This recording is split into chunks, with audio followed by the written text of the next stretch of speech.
उत्तरी रेलवे मजदूर union URMU की कार्यकारिणी केंद्रीय परिषद की मीटिंग का आयोजन पंचकुइया रोड नई दिल्ली URMU मुख्य कार्यालय के प्रांगण में आयोजित की गई, जिसमें सभी मंडल, शाखा व ब्रांच के सैकड़ों पदाधिकारी व कर्मचारी सम्मिलित हुए। इस कार्यक्रम में राष्ट्रीय महासचिव URMU व उपाध्यक्ष NFIR BC शर्मा ने केंद्रीय कार्यकारिणी के समक्ष लेखा जोखा प्रस्तुत किया। URMU के अध्यक्ष SN मलिक की अगुवाई में कार्यक्रम की रूपरेखा प्रस्तुत की गई। साथ ही NFIR के महासचिव डॉक्टर M रघुवैया भी इस कार्यक्रम में सम्मिलित हुए। उनका स्वागत फूल बुक्के व शॉल उड़ाकर URMU के अध्यक्ष SN मलिक, URMU के महासचिव BC शर्मा द्वारा किया गया। साथ ही डॉक्टर M रघुवैया द्वारा नवनिर्मित 3 कमरों का उद्घाटन डॉक्टर M रघुवैया द्वारा किया गया। इस मौके पर महिला विंग की अहम भूमिका रही। डॉक्टर M रघुवैया ने अपने संबोधन में बताया कि हम रेलवे कर्मचारियों के हक व हकूक की लड़ाई पुरजोर तरीके से सरकार से लड़ रहे हैं। आइए देखते हैं LPT न्यूज इंडिया की विशेष coverage URMU head office Panchkuian road Nai Delhi से।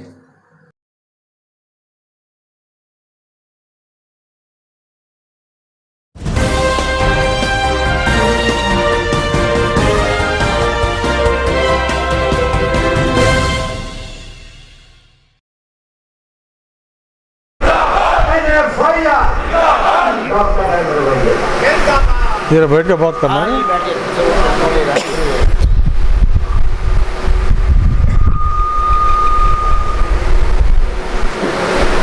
सभाध्यक्ष एवं उत्तरी रेलवे मजदूर यूनियन का अध्यक्ष श्री सोमनाथ मल्लिक जी, URMU जनरल सेक्रेटरी एवं उपाध्यक्ष NFIR, ऑल इंडिया सचिव INTUC,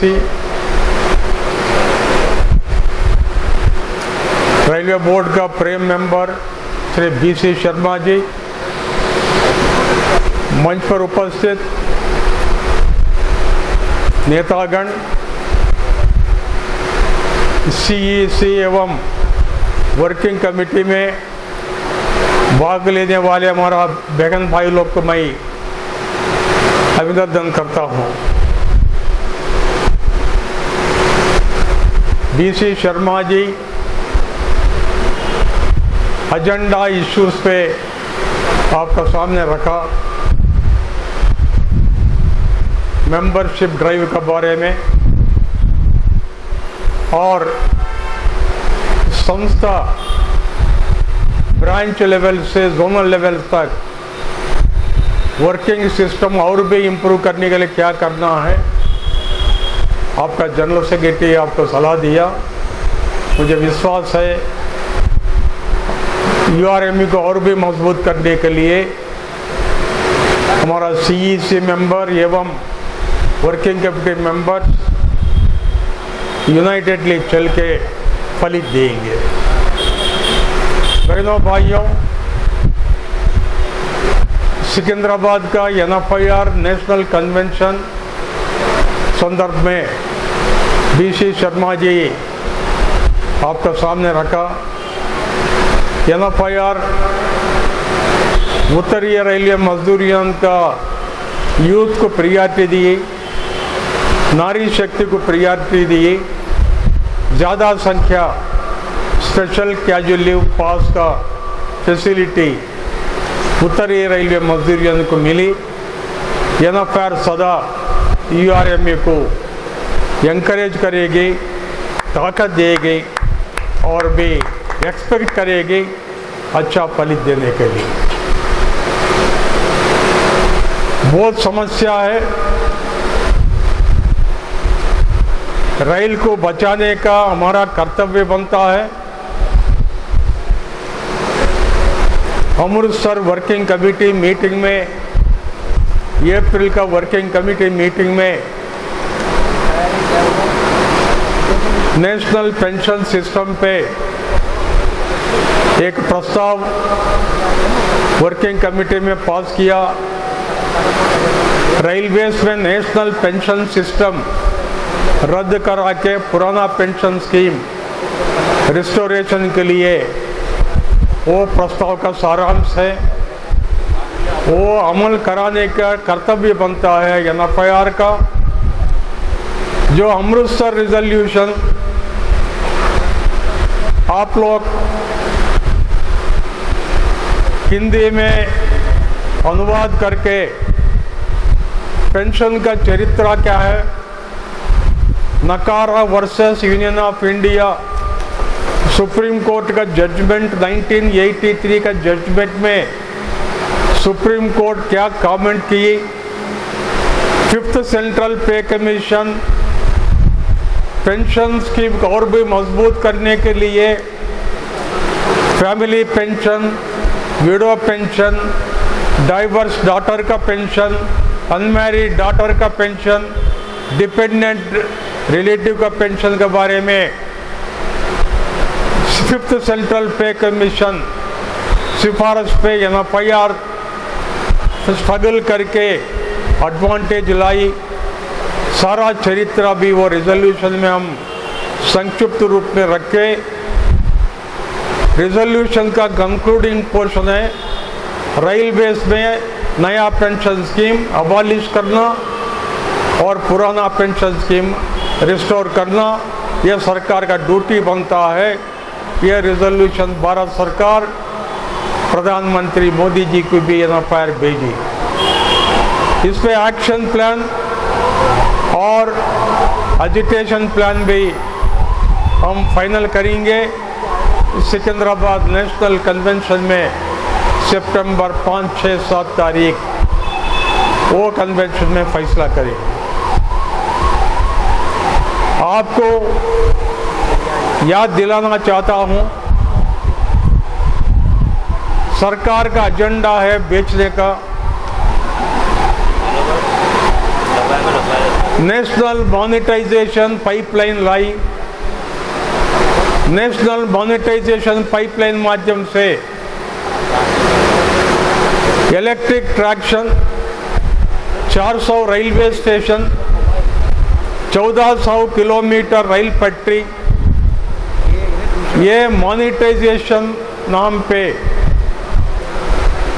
90 साल लीज बेसिस पे प्राइवेट को बेचने का ये नेशनल मॉनेटाइजेशन पाइपलाइन में रेलवे संबंधित प्रपोजल भी है।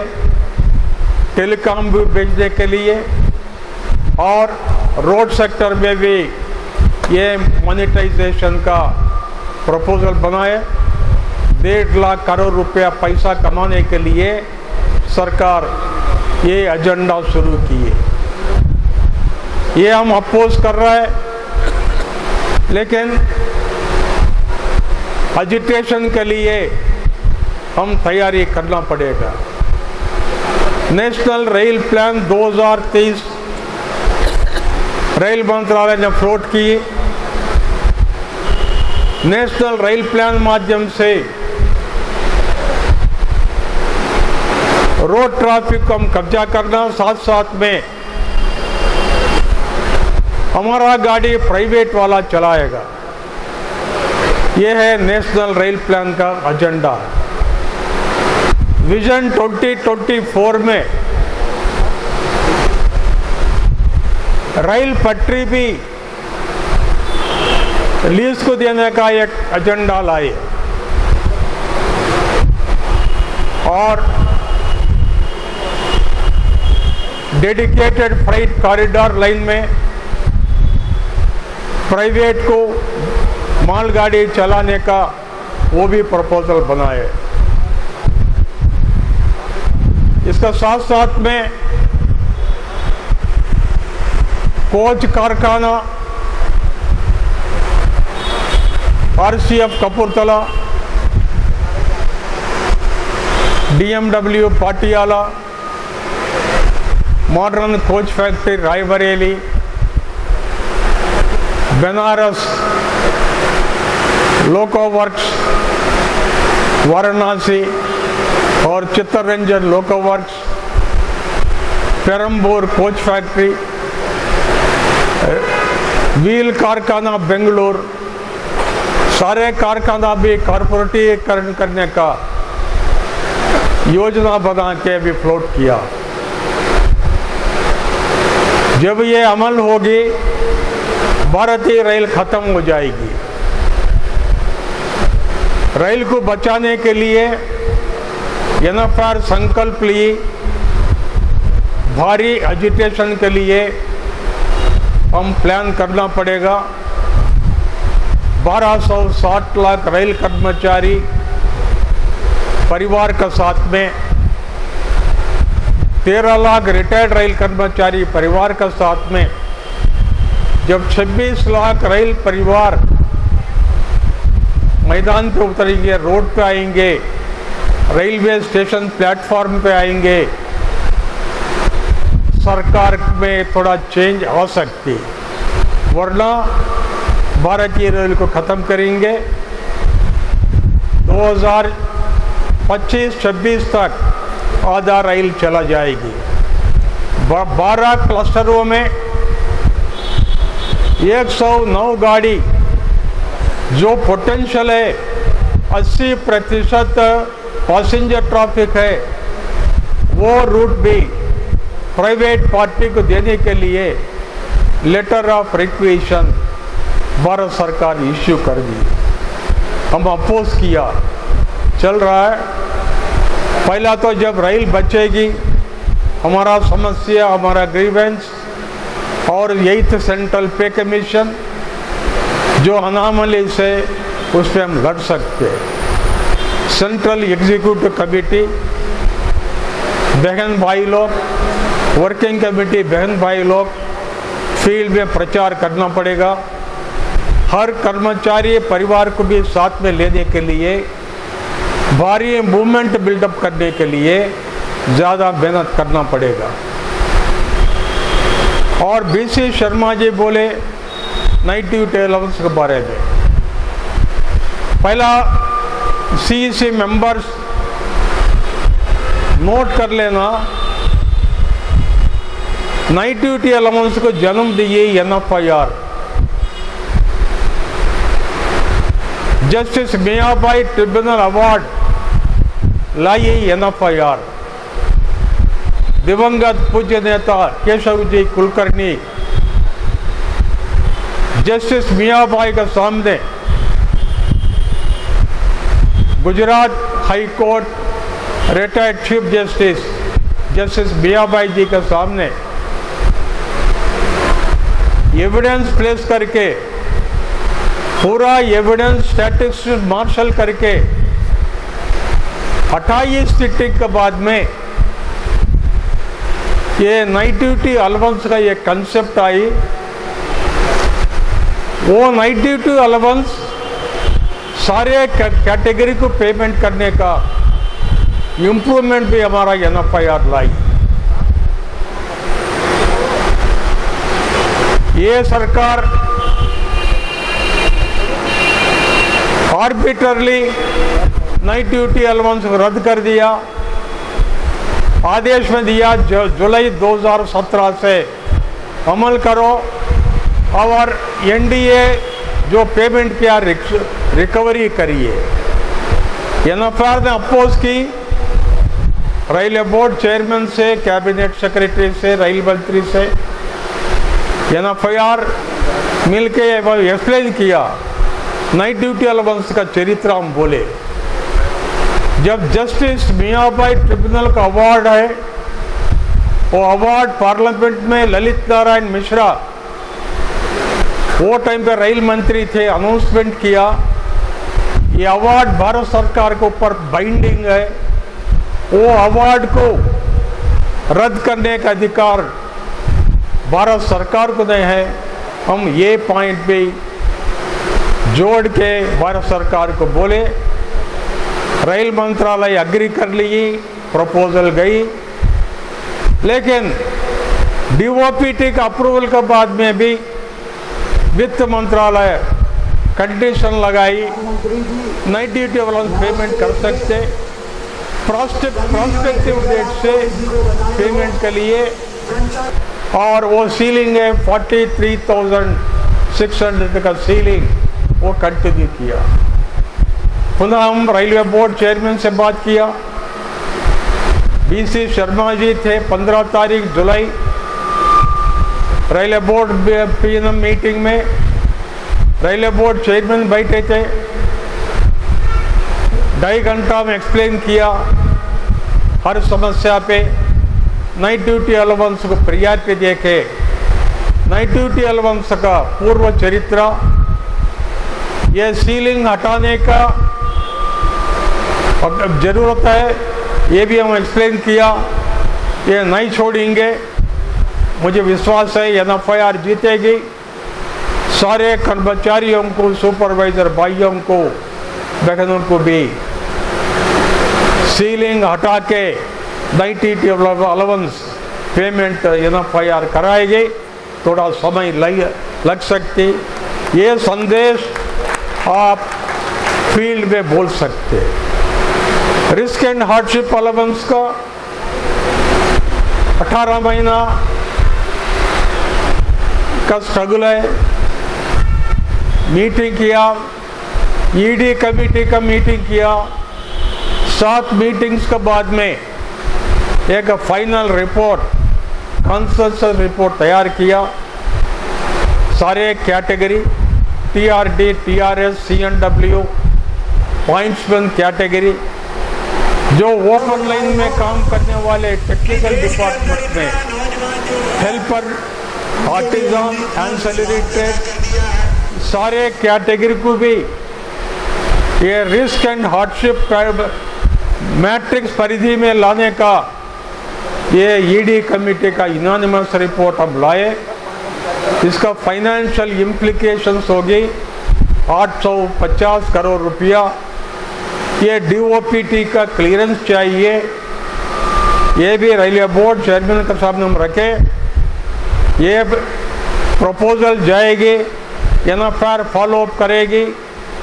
जब DOPT का क्लियरेंस मिले से बाद में सारे कैटेगरी ओपन लाइन में काम करने वाले ट्रैफिक गेट कीपर को भी रिस्क एंड हार्डशिप अलाउंस मिलेगी।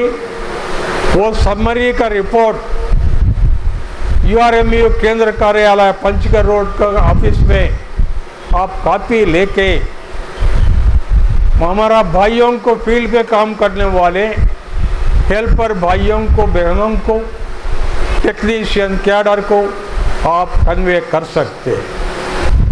और 7 सेंट्रल पे कमीशन का अनॉमलीज है। OT असिस्टेंट्स का एंट्री ग्रेड पे में परिवर्तन लाने का कमिटमेंट NFIR लिए।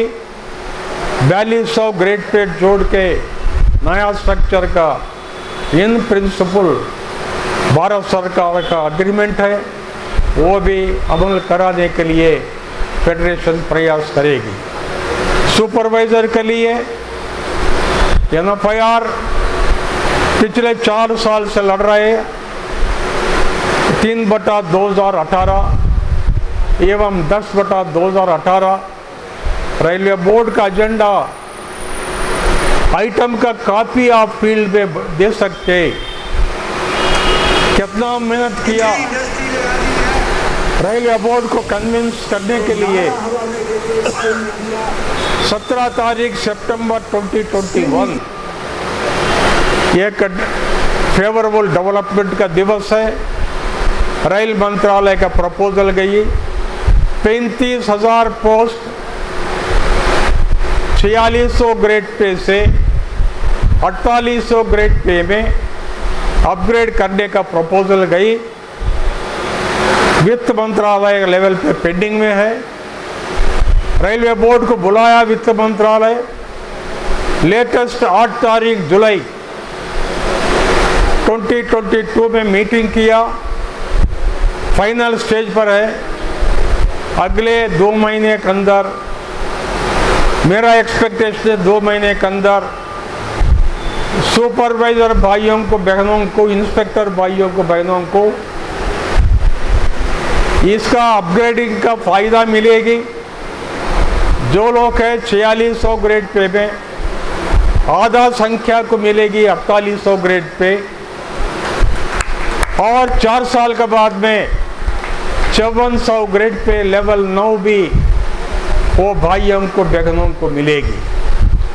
ये NFIR का डिमांड है, दूसरा फेडरेशन वाला क्लेम नहीं कर सकता। मैं पूरा चरित्र दिया। रेल मंत्री अश्वनी जी को 19 तारीख जुलाई 2022 एक पत्र लिखा। मैं सुपरवाइजर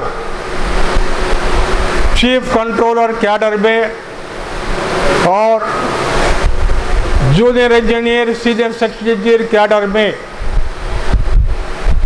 जस्टिस मियाँभाई ट्रिब्यूनल अवार्ड माध्यम से 3rd पे कमीशन का पे स्केल हम 840 940 का पे स्केल लाए थे। ग्रुप बी गेस्टेड से ये स्केल ज्यादा थी। वो 840 940 कंट्रोलर कैडर में 840 1200 पे स्केल, बाद में 5th पे कमीशन 6th पे कमीशन में वो डाइल्यूट करके रिप्लेसमेंट ग्रेड पे 4600 दे दिया। आज का 7 CPC पे लेवल 7 में आ गया।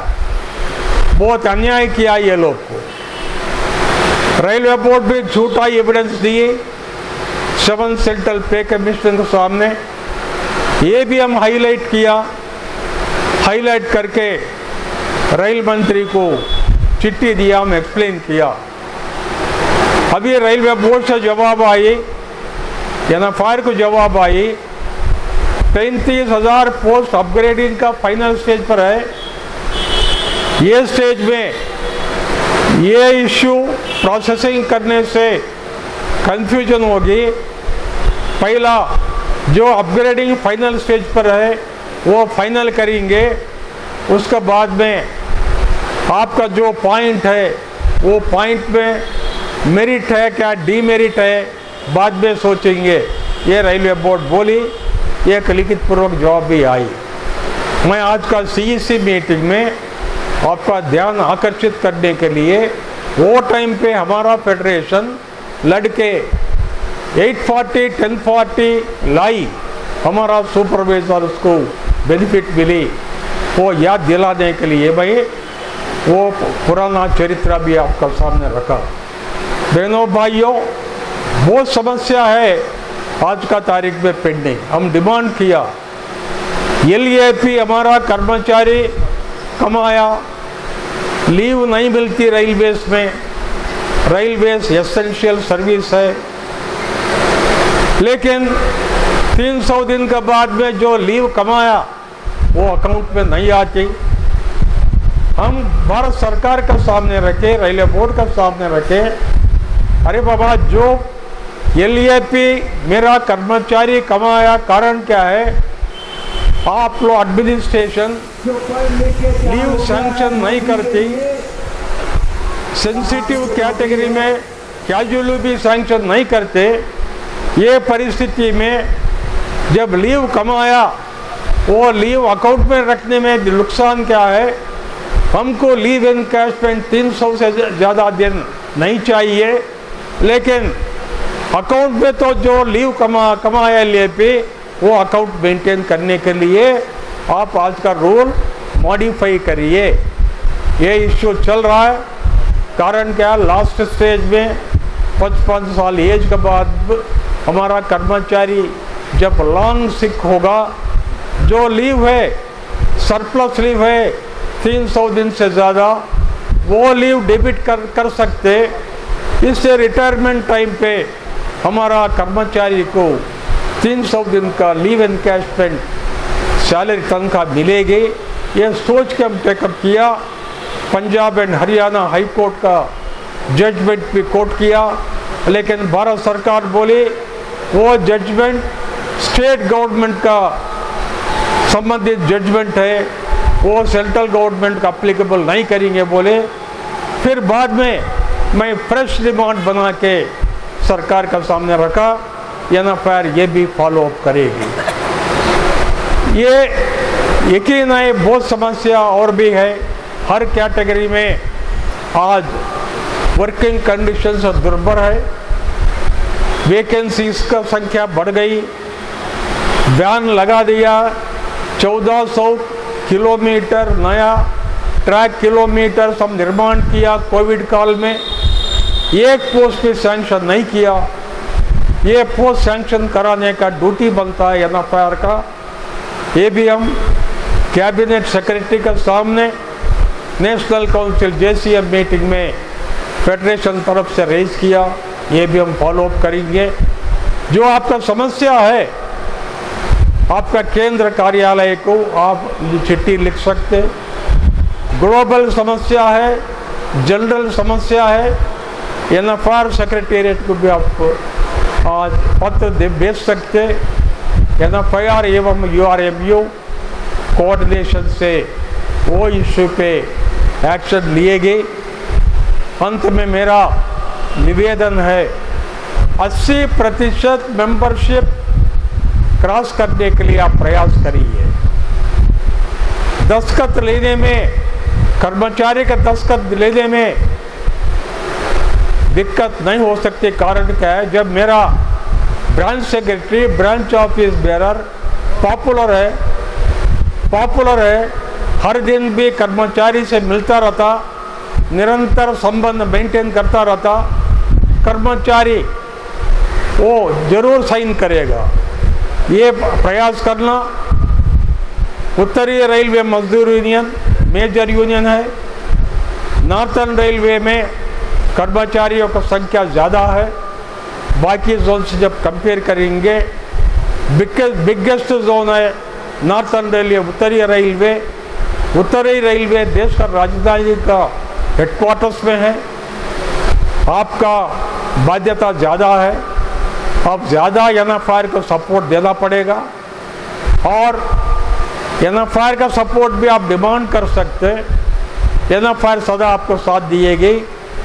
और नॉर्थर्न रेलवे में उत्तरीय रेलवे मजदूर union single union secret ballot में जीतने के लिए आप सारे लोग कठोर श्रम करना पड़ेगा। कोऑपरेटिव सोसाइटी इलेक्शंस में आज से आप काम शुरू करिए। पूरा शेयर होल्डर्स 70,000 शेयर होल्डर्स का मोबाइल नंबर, डिजिग्नेशन और रेसिडेंस कहाँ है, वो हर शेयर होल्डर को कौन बनेगा कांटेक्ट पर्सन, वो कांटेक्ट पर्सन को नॉमिनेट करके हर शेयर होल्डर को भी हम पकड़ने के लिए जब प्रयास करेंगे, साथ साथ में डेलीगेट्स का सिलेक्शन, डायरेक्टर का सिलेक्शन सोच के डेमोक्रेटिक माध्यम से आप फाइनल करेंगे। जब शेयर होल्डर, सारे शेयर होल्डर यूआरएमयू का कैंडिडेट्स को सपोर्ट करेंगे, जरूर नॉर्थर्न रेलवे में क्रेडिट सोसाइटी यूआरएमयू कैप्चर कर सकती। ये प्रयास आप करना पड़ेगा। कारण क्या है, कोऑपरेटिव सोसाइटी को वो लोग लूट रहा है, लेकिन सीबीआई परिधि में नहीं आती। आज का तारीख में कानून ऐसा बनाया, कोऑपरेटिव सोसाइटीज ज्यूरिसडिक्शन में सीबीआई एंटर नहीं कर सकती। एक समस्या है। अभी वो लोग सोचते रहते ये वो लोग का जागीर है और लूट सकते। बहुत फ्रॉड हो रहा है। ये फ्रॉड को बंद कराने के लिए और आज का जो सत्ता में है वो टीम को भगाने के लिए एक ही रास्ता है, अगले चुनाव में हमारा हर कार्यकर्ता, हर ऑफिस बेरर स्ट्रगल करना, हर शेयर होल्डर को कैप्चर करने के लिए प्रयास करना। जब आप ऐसा काम करेंगे जरूर फलित मिलेगी।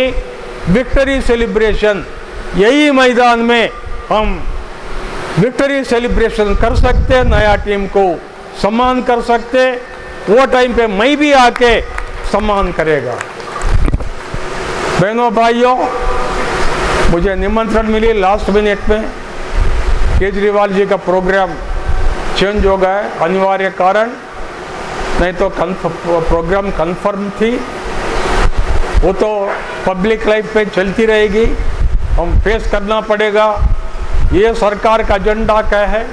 सप्रेस करना, ब्रोबीट करना, इंटिमिडेट करना और धमकी देना और अपोनेंट्स को ख़त्म करना, ये है ये सरकार का एजेंडा। ये सरकार को हराने के लिए एक ही रास्ता है, बैलेट। 2024 बैलेट में जब हमारा हर कर्मचारी हर पब्लिक के घर आंगन के सामने जाके हाथ जोड़ के नमन करके प्रार्थना करेगा, देश को बचाओ, जब आप बोलेंगे ये सरकार को गिरा सकते, ये काम भी आप सोचना पड़ेगा। अंत में मैं यूआरएमए को धन्यवाद करता हूँ, बीसी शर्मा जी को धन्यवाद करता हूँ, मलिक जी को धन्यवाद करता हूँ। मुझे याद रख के बुलाए, मैं आया, आपका सामने हाजिरी दिया। राघवैया सदा आपका साथ रहेगा। सिकंदराबाद में मैं आपको स्वागत करेगा, वहाँ अच्छा देखभाल करने के लिए हमारा कैडर आपका साथ रहेंगे। धन्यवाद। जय हिंद।